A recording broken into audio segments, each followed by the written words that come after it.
Конституция Северной Осетии сегодня отмечает 20-летие. Творцы главного документа республики вспоминали о том, в каких условиях его писали.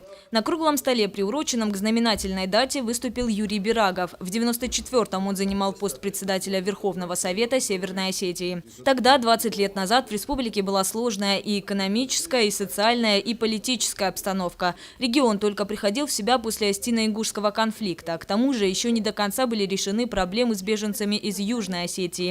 При всем этом именно тогда в стране начал меняться общественный строй. Новую конституцию писала специальная рабочая группа, которую возглавлял нынешний вице-спикер парламента Станислав Кисаев. Документ долго обсуждался, его правили и дополняли. Жаркие споры вызывали как фундаментальные вопросы о названии республики и государственных языках, так и частные приватизации, законе о собственности. В результате, по словам авторов, этот документ можно назвать действительно народным. Это история, причем история непростая.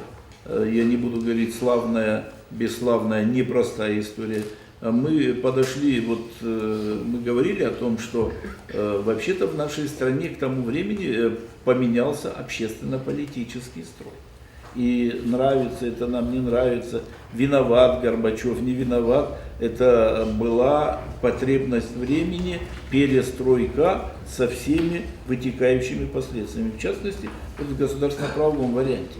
Говорят, юбиляров праздник не ругают, однако это не относится к Конституции. Все далеки от мысли, что документ идеален. Более сотни поправок тому доказательства. Многие нормы не работают. Причина – низкий уровень правосознания граждан.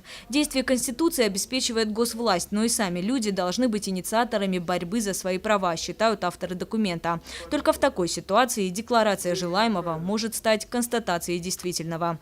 Яна Гайгиева, Самас Шипшев, Осетия ТВ.